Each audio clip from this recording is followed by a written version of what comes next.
Good morning to all. Online classes में आप सभी का स्वागत है। आज हम फर्स्ट ईयर एएसडीपी के सेकंड सेमेस्टर में इंट्रोडक्टरी वेटनरी एनाटॉमी में chapter number 13 part B reproduction system of female animals के बारे में अध्ययन करेंगे। कल हमने फीमेल एनिमल्स के रिप्रोडक्शन सिस्टम के एसेसरी ऑर्गन्स के बारे में अध्ययन किया था, जो हमने कल गर्भाशय के बारे में अध्ययन किया था, गर्भाशय।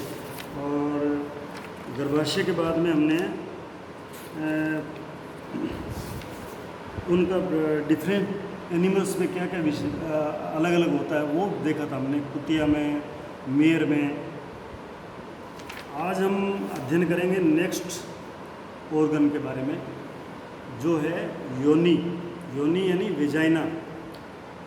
वेजाइना जो है ये फीमेल एनिमल्स में एक मांसल यानी मांसपेशियों से निर्मित नलिका है। एक नलिका है मांसपेशियों से निर्मित, जो सर्विक्स यानी ग्रीवा,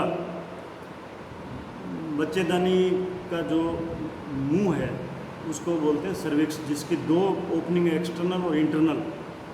तो जो सर्विक्स यानी ग्रीवा और वल्वा के बीच में जो भाग है उसको बोलते हैं वेजाइना। और ये वेजाइना जो है ये पेल्विक कैविटी में स्थित होती है। पेल्विक कैविटी, आपने कैविटी सारी पढ़ रखी है, एब्डोमिनल कैविटी, थोरेसिक कैविटी और पेल्विक कैविटी। इसकी लंबाई जो है, वेजाइना की लंबाई 20 सेंटीमीटर होती है। केटल में 20 सेंटीमीटर होती है तथा ये लंबाई गर्भकाल पर निर्भर करती है। अगर गर्भकाल जैसे जैसे गर्भकाल बढ़ेगा तो वेजाइना की चौड़ाई बढ़ती जाएगी। इसके नीचे, वेजाइना के नीचे जो है वो ब्लैडर स्थित होता है, और इसके ऊपर जो है, ऊपर भाग में रेक्टम स्थित होती है। तो ये इसकी पोजीशन है। इसकी फर्श पर यानी वेजाइना की फर्श पर जो नीचे का पोर्शन है, फर्श वाला पोर्शन जो है, उसमें यूरिथ्रा जो है, यूरिथ्रा जो ब्लैडर से वेजाइना तक जो पेशाब को लाता है उसको यूरिथ्रा बोलते हैं। वो यूरिथ्रा का जो बाहरी छिद्र है, वो बाहरी छिद्र जो इसमें खुलता है, और उस बाहरी छिद्र के, यूरिथ्रा का जो बाहरी छिद्र वेजाइना के फ्लोर पे खुलता है, उसके दोनों तरफ कैनाल्स ऑफ गार्टनर खुलती है। गार्टनर की नलिका ये दो होती है जो इसके दोनों तरफ खुलती है। योनि में वेस्टिब्यूल्स, योनि के आगे का भाग जो वेस्टिब्यूल है, और योनि और वेस्टिब्यूल के बीच में एक झिल्ली द्वारा ये दोनों अलग होती है। उस झिल्ली को जो है योनि छद या हाइमन बोलते हैं। हाइमन बोलते हैं। योनि जो है मादा एनिमल में सहवाग का विशेष अंग है। यानी जब सांड का और गाय का संभोग होता है उस टाइम ये वेजाइना जो है वो उसका सहवास का विशेष अंग है। योनि की जो आंतरिक परत है, योनि की आंतरिक परत है, उसमें म्यूकस स्रावित होता है। म्यूकस स्रावित होता है, इसीलिए जब गाय हीट में आती है तो म्यूकस निकलता है, और उसमें जो स्टिकी। योनि में संभोग के समय मेल एनिमल के सीसन यानी पेनिस जो है वो उसको योनि ग्रहण करती है, तथा प्रसव के समय यानी जब बच्चा पैदा होता है तो बच्चे के लिए वो बर्थ कैनाल का काम वेजाइना करती है। तो इसके दो काम हो गए, एक तो संभोग के काम आता है वेजाइना, मेल एनिमल का पेनिस जो है उसमें एंटर होता है और वो संभोग के समय योनि काम आती है। दूसरा है वो बर्थ कैनाल का काम करती है, बच्चा उसमें से निकलता है। अब ये था केटल के बारे में, गाय की, भैंस की योनि जो है उसके बारे में था। अब घोड़ी की योनि, उसमें क्या डिफरेंस है गाय से अलग, वो ये है, ये जो घोड़ी की योनि है, वेजाइना जो है वो गाय की वेजाइना से छोटी, और इसकी दीवारें जो है वो पतली होती है। गाय की योनि की दीवारें जो है वो मोटी होगी, लेकिन इसकी घोड़ी की पतली होती है।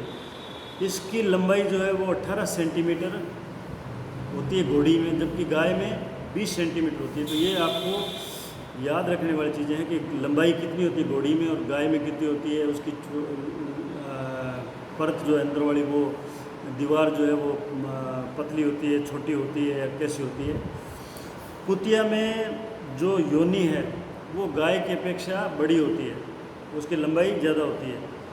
और इस कुतिया के अंदर जो केनाल्स ऑफ गार्टनर है, गार्टनर की नलिका जो है वो कुतिया में नहीं होती है, घोड़ी में होती है, गाय में होती है। सूअरी में योनि की लंबाई सिर्फ 5 से 6 सेंटीमीटर होती है, ये छोटी होती है इसकी योनि जो है सूअरी में। फिर आता है भग यानी वलवा। वलवा जो है ये मादा जनन का मादा जनन पथ जो है ओवरी से शुरू होता है और ये वेजाइना तक आके फिर वलवा में ख़त्म होता है। तो ये वलवा जो है ये मादा जनन पथ का सबसे आखिरी और बाहरी खुलने वाला भाग है, जिसके 2 होठ होते हैं। होठ यानी जिसको लेबिया बोलते हैं, लेबिया, इस तरह से 2 होठ हैं उसके, 1 और 2, एक दायां होठ और एक बायां होठ। इसमें एक भगशिशन का बोलते हैं, उसको क्लाइटोरिस बोलते हैं, क्लाइटोरिस, तथा वेस्टिब्यूल्स सम्मिलित है वलवा में, वेस्टिब्यूल और क्लाइटोरिस। और ये जो क्लाइटोरिस है, आगे तो इसको बताएंगे क्लाइटोरिस क्या है।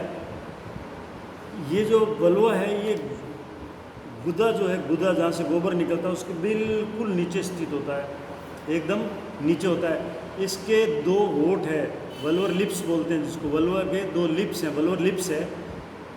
और इस वल्वर लिप्स पे टेक्टाइल हेयर्स होते हैं, स्पर्श बाल जिसे बोलते हैं, अलग टाइप के बाल हैं इसके ऊपर, जिसको टेक्टाइल हेयर्स बोलते हैं, वो बाल हैं। ये चीज़ें आपको अगर पढ़ाने से क्लियर नहीं होती है तो आप जब भी क्लास में आएंगे तो आप याद दिलाना मेरे को। मैं आपको गौशाला में चलेंगे तब आपको गाय में ये दिखाएंगे, बताएंगे कि भाई वेस्टिब्यूल क्या है, गार्टनर्स केनाल क्या है, क्लाइटोरिस क्या है, वल्वर लिप्स कौन से हैं, सर्विक्स क्या है, उसकी एक्सटर्नल ओपनिंग क्या है। अब दोनों होठ जो है यानी ये वल्वर लिप्स दोनों जो हैं ये ऊपर और नीचे मिलते हैं आपस में, और ऊपर वाले को डोर्सल बोलते हैं, नीचे वाले को वेंट्रल बोलते हैं। ये कमिशर्स बनाते हैं, कमिशर जहाँ जुड़ते हैं उसको कमिशर बोलते हैं।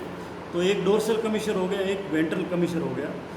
वेंट्रल कमिशर के ऊपर उत्तकों का एक उभार सा होता है। जो वेंट्रल कमिशर है, नीचे वाले जो होठ जहाँ मिलते हैं यानी वल्वर लिप्स जहाँ मिलते हैं, वहाँ एक टिश्यूज़ का उभार होता है, उसे भगशिशन का या क्लाइटोरिस कहते हैं। ये क्लाइटोरिस जो है ये जैसे मेल में पेनिस होता है वैसे ये गाय के अंदर रूडिमेंट्री पेनिस है, यानी ये मादा में जो है पेनिस का अविकसित रूप है, अल्प विकसित रूप जिसे बोल सकते हो आप, पेनिस का अल्प विकसित रूप है। मुर्गी के अंदर क्या डिफरेंस होता है? मुर्गी में अंडवाहिनी जो है, मुर्गी में अंडवाहिनी यानी ओविडक्ट जो है, जिसमें से अंडा ओवरी से निकल के और यूट्रस में आता है, तो ये ओविडक्ट जो है इसमें सिर्फ बाईं ओविडक्ट जो है वो पोल्ट्री में विकसित होती है और दाईं विकसित नहीं होती है।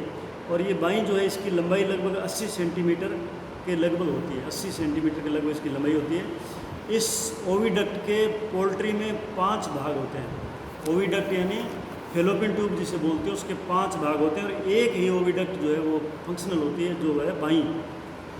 पहला भाग इसका है इनफंडिबुलम, यानी ये कप के आकार की आकृति होती है। इनफंडिबुलम कप के आकार की आकृति होती है, जिसमें ओवम गिरता है, वो उसके अंदर आता है अंडा ओवरी से।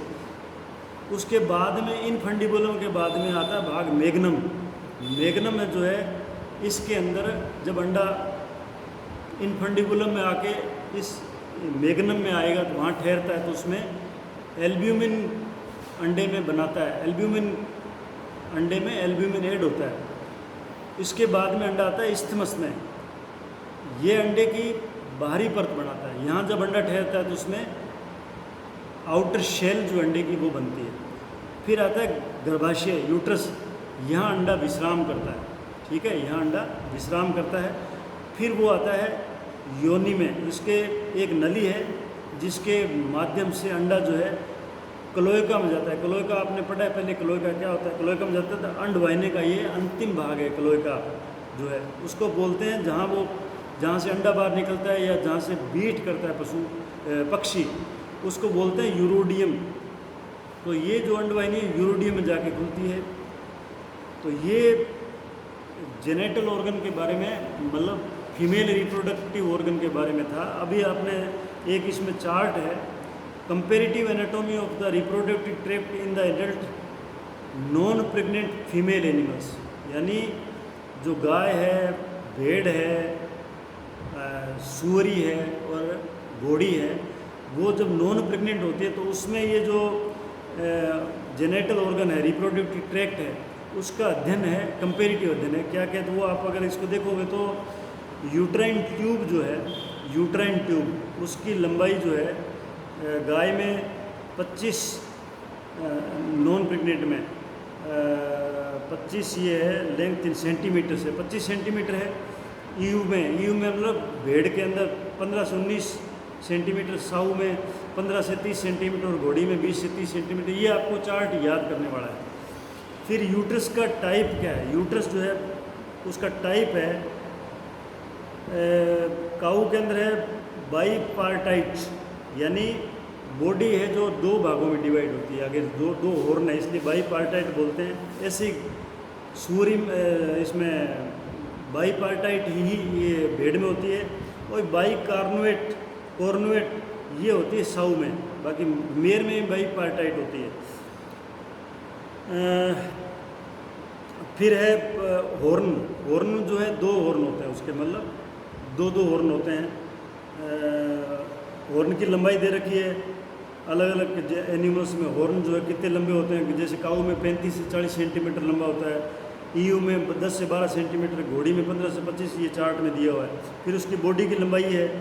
एंडोमेट्रियम जो है उसमें, एंडोमेट्रियम बिल्कुल अंदर वाली परत होती है, बच्चेदानी की अंदर वाली परत को एंडोमेट्रियम बोलते हैं, जिसके अंदर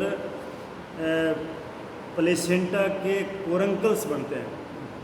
फीमेल में प्लेसेंटा जो बनती है उसके कोरंकल्स बनते हैं, और जो फीटस है उसकी जो प्लेसेंटा है उसमें बनते हैं कोटिलिडन्स, और वो आपस में जुड़ते हैं। ये आपको गायनोकोलॉजी में, फिजियोलॉजी में प्रिंसिपल साहब ने पढ़ाया, आपको अच्छी तरह से पता है कि क्या इनके कोरंकल्स की संख्या अलग अलग में, लेकिन जो मेयर है उसमें कोरंकल्स या कोटिलिडन्स होते नहीं हैं, उसमें डिफ्यूज टाइप की प्लेसेंटा होती है। और जो साऊ है उसके अंदर भी स्लाइट लॉन्गिट्यूडनल फोल्ड्स होते हैं। फिर सर्विक्स की ल्यूमन की एनुलर रिंग्स की ल्यूमन में, सर्विक्स में जो ल्यूमन है उसका ओपनिंग है, उसमें एनुलर रिंग्स जो है वो कितनी होती है, वो 2 से 5 है। किसी में शेप जो है कॉर्क स्क्रू लाइक है जैसे साऊ में, और किसी में फोल्ड होते हैं, किसी में एनुलर रिंग्स होती है, किसी में एनुलर रिंग्स 2 से 5 होती है। ओपनिंग जो है वो केटल में स्मॉल एंड प्रोट्रूडिंग है, यानी सर्विक्स की ओपनिंग है ये। इसी तरह से घोड़ी में ईयू में स्मॉल एंड प्रोट्रूडिंग है, साऊ में इल डिफाइंड है, यानी पूरी डिफाइंड नहीं है, और क्लियरली डिफाइंड है घोड़ी में। फिर वेजाइना की लंबाई है और वेस्टिब्यूल की लंबाई है, ये लंबाई है, ये आपको याद करना पड़ेगा। चार्ट में नीचे इसका एब्रीविएशन जो ये सिंबल दिया हुआ है, इसका मतलब है, ए का मतलब है लेंथ इन सेंटीमीटर्स, बी का मतलब है body divided into 2 parts, body uterus की है ये, और सी है यूट्रस डोमिनेटेड बाय 2 हॉर्न्स, सी जो है वो डोमिनेटेड 2 हॉर्न्स होते हैं। तो ये कंपेरेटिव स्टडी है जेनेटल ट्रैक्ट की डिफरेंट एनिमल्स में जब वो प्रेग्नेंट नहीं होता है, नॉन प्रेग्नेंट है। तो ये चैप्टर था reproductive system of female animals. तो अब जेनेटल ऑर्गन्स का जो रिप्रोडक्टिव सिस्टम, कल हम पढ़ेंगे मेमरी ग्लैंड्स के बारे में। धन्यवाद।